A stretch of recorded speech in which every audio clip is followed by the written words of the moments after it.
नमस्कार दोस्तों, राधे राधे। जो महिला नहाने के बाद अपनी मांग में सिंदूर भरती है तो तुरंत हो जाइए सावधान।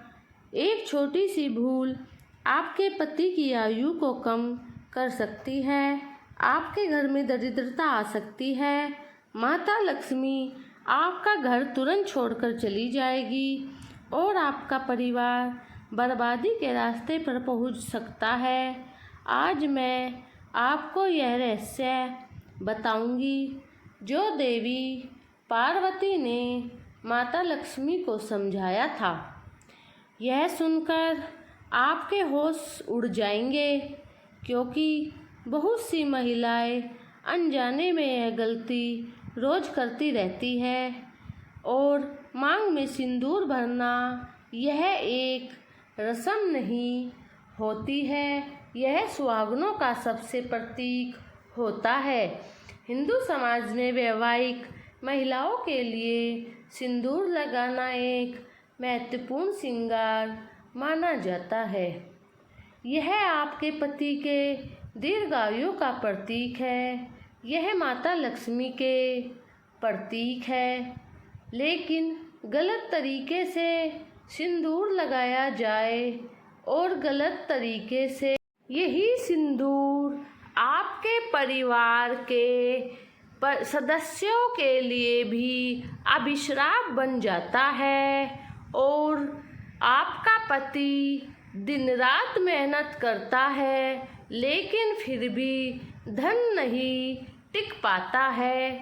कारोबार में नुकसान होता रहता है और नौकरी में भी परेशानी आती रहती है। बच्चों की पढ़ाई में रुकावट आती है और उनका पढ़ाई में मन नहीं लगता है।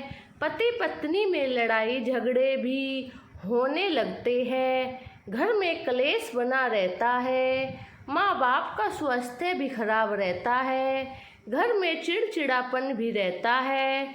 और यह ध्यान देने वाली बात है, छोटी छोटी बातों पर केवल एक सामान्य परंपरा समझकर नज़रअंदाज करनी पड़ती है।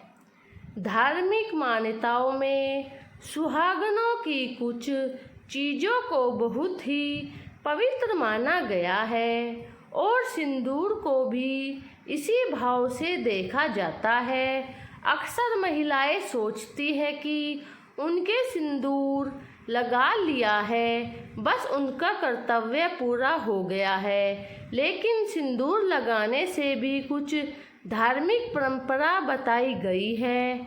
किसी भाव से सिंदूर लगाया जाए और उनका सम्मान कैसे रखा जाए और किन बातों का विशेष ध्यान रखा जाए, इन सभी बातों को महत्वपूर्ण माना गया है। कई बार हम अपने घर में ही रीति रिवाज वर्षों के पुराने चले आ रहे हैं, जैसे हमारे घर में बड़े बूढ़े रीति रिवाज सदियों से चलाते आ रहे हैं। रीति रिवाज हमारी दादी नानी महिलाओं को करते हुए हमने देखा है, यही सही तरीका सोचने लग जाते हैं। बड़े सदियों से ही ऐसे रिवाज चलाते आ रहे हैं। अगर किसी परंपरा को कभी कोई गलती हो जाए, अनजाने में अगली पीढ़ी तक पहुंच जाते हैं। माँ अपनी बेटी को बताती है, सास अपनी बहू को बताती है और एक छोटी सी अनजानी सी भूल बरसों तक चली जाती है। और ऐसी बातों को जानना बहुत ही ज़रूरी हो जाता है। हमारा उद्देश्य किसी को डराना नहीं, बल्कि आपको समझाना है, जिससे हमारे समाज में लंबे समय तक महत्व दिया है। अगर आपको ऐसी धार्मिक जानकारी पसंद आती है तो हमारे चैनल को लाइक सब्सक्राइब ज़रूर करें। हमारा यही प्रयास रहता है, हमारी वीडियो के माध्यम से आपको यह जानकारी मिलती रहे। अब बिना देरी करे चलिए उस प्राचीन कथा को सुनते हैं। हिंदू परंपरा में सिंदूर को सुहागन और दाम्पत्य जीवन की मंगल कामना का प्रतीक माना जाता है। इसी भावना से जुड़ी एक सुंदर धार्मिक कथा माता पार्वती और भगवान शिव से संबंधित है। बहुत समय पहले की बात है। कैलाश पर माता पार्वती और शिव विराजमान थे। एक दिन माता लक्ष्मी वहां पधारी। उनका मुख्य उदास था, आंखों में रेखा की चिंता थी। माता लक्ष्मी ने पूछा, लक्ष्मी तुम इतनी चिंतित क्यों हो, क्या बात है? माता लक्ष्मी ने देवी से कहा, मैं बहुत परेशान हूँ। मैं पृथ्वी पर जाती रहती हूँ कि देखती हूँ कि बहुत सी महिला अपनी मांग में सिंदूर तो भरती है, लेकिन उनके घर में मेरा वास नहीं हो पाता है। उनका पति परेशान रहता है और घर में दरिद्रता रहती है। समझ नहीं पा रही हूँ ऐसा क्यों होता है। माता पार्वती मुस्कुराकर बोली, लक्ष्मी, सिंदूर माथे पर लगाना रंग नहीं होता है। इसके पीछे गहरी वैज्ञानिक और गहरी आस्था छुपी होती है। गहरी नियम है और कोई स्त्री नियमों को जानती है और गलत तरीके से सिंदूर को लगाती है, अपने परिवार और पति को हानि पहुंचाती है। और माता लक्ष्मी ने पार्वती माता से विनती की, कृपया मुझे समझाए देवी। माता पार्वती, पहले मैं आपको एक कथा सुनाती हूँ, उसी से सब कुछ स्पष्ट हो जाएगा।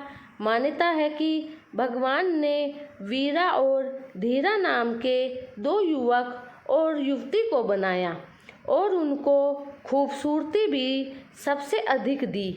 इसमें से एक पुरुष वीरा काफ़ी बहादुर और वीर था, जबकि स्त्री धीरा दिखने में बहुत ही सुंदर थी और बहादुर भी थी। दोनों का आपस में विवाह हुआ। एक दिन दोनों साथ में शिकार पर निकले, लेकिन पूरा दिन उन्होंने कुछ नहीं मिला। हारकर दोनों को कंदमूल खाकर ही गुजारा करना पड़ा और दोनों पहाड़ पर ही सो गए।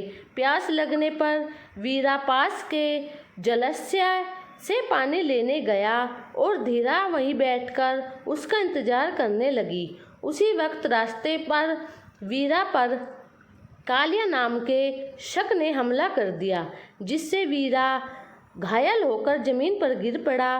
वीरा को घायल देख कालिया काफ़ी खुश हुआ, जिसकी हंसी की आवाज़ धीरा तक पहुंची और पति की ऐसी हालत देख उसने चुपचाप से कालिया पर हमला बोल दिया। इतने में वीरा को भी होश आ गया। बस फिर क्या था, पत्नी की इस वीरता को देख वीरा ने धीरा की मांग अपने खून से भर दी। बस इसी समय से मांग में सिंदूर भरने की प्रथा शुरू हो गई। इसलिए प्रथा को पूरा करते हुए आज भी महिला पति की लंबी उम्र की रक्षा के लिए मांग में सिंदूर लगाती है। फिर माता लक्ष्मी ने कहा, याद रखना देवी, जिससे पति पत्नी एक दूसरे का सम्मान करते हैं, जहाँ स्त्री का आदर होता है वहाँ बड़ों का सम्मान और भगवान का स्मरण होता है। वह लक्ष्मी का वास भी माना जाता है। माता लक्ष्मी यह सुनकर प्रसन्न हुई और बोली, हे माता पार्वती, आज मैं समझ लिया कि सिंदूर केवल श्रृंगार नहीं है, बल्कि प्रेम, विश्वास और मंगल भावना का प्रतीक भी माना जाता है।